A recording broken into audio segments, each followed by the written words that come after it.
ആലോചിക്കാം. ഒക്കെ കൂടി തേമ്പിയൂടെ. ഒന്ന് എളുപ്പം നോക്ക, എന്നോ നാളെ ആയിട്ട് ആ മാർബിളേരൻ വരും. ഇങ്ങനെ വെച്ച് വരുത്തി എന്നിട്ട് അത് ആലോചിക്കാം. നിങ്ങൾ 5 ആളുണ്ടാവും പറഞ്ഞിട്ട് 4 ആളുള്ളൂ. നിങ്ങളെന്താ കോയനെ പറ്റിച്ചിലടങ്ങിയോ? എല്ലാം സിഗത്ത് സംസോന്റെ അടുത്തുണ്ടാവും. ഇത് ഇന്റെ പെരപ്പണിയാണ്, അതെനിക്ക് ബോധം. എന്നിട്ടാ കള്ളപ്പന്നി സിഗരറ്റ് കളിച്ചവര് പറക്കിട്ട്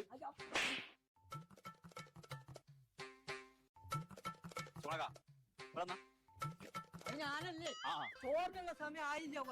ചോറിനല്ല, ഇതിന് മാർബിളിന്റെ പണിക്കിട്ട് മറ്റന്നാളെ വരാറിനല്ലേ. ഇതിലിപ്പോ തേപ്പരപ്പം നടക്കുക. നിങ്ങൾക്ക് പ്രീമിയം സാധനം വില കുറഞ്ഞായിട്ട് കിട്ടണം പറഞ്ഞാൽ നടക്കല്ലേ? അത് ഏത് കാലത്ത് കിട്ടാൻ എനിക്ക് എന്റെ കുടുംബത്തിലും ചെലവ് കഴിഞ്ഞോണ്ട് അങ്ങനെ ഒരു കട കണ്ടെത്തിക്കണ ഞാൻ. അതെവിടെ? രാമനാട്ടുകാരെ യൂണിവേഴ്സിറ്റി റോഡില്ലേ, അവിടെ കാക്കഞ്ചേരിയില് ആ ലോയൽ സ്റ്റോൺ എന്ന് പറഞ്ഞ ഒരു ഷോപ്പ് ഉണ്ട്. തന്നെ ബിജു അതിന്റെ പണിക്കാരുമായിട്ട് മറ്റന്നാളെ വന്നു മാർബിളി അവിടെ എത്തി.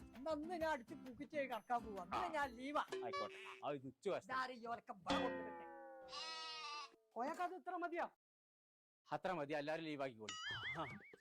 കള്ളപ്പന്നി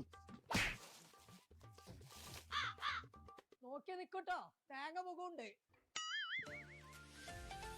പൊന്നാര ചങ്ങായിമാരെ എത്ര തോന്നെ മുന്തിയ സാധനങ്ങൾ വെറുതെ കൊടുക്കും പോലെ കൊടുത്തിട്ട് നാട്ടുകാർ അറിഞ്ഞിട്ട് ഇതൊക്കെ അല്ലേ നാട്ടുകാരോട് പറയണ്ടേ. പ്രീമിയം ക്വാളിറ്റി മാർബിൾസ് ഒക്കെ കുറഞ്ഞ പൈസക്ക് കിട്ടണമെന്നുണ്ടെങ്കിൽ ഇങ്ങോട്ട് പോകുന്നോളൂ. ലൊക്കേഷൻ വരുന്നത് കാക്കഞ്ചേരി.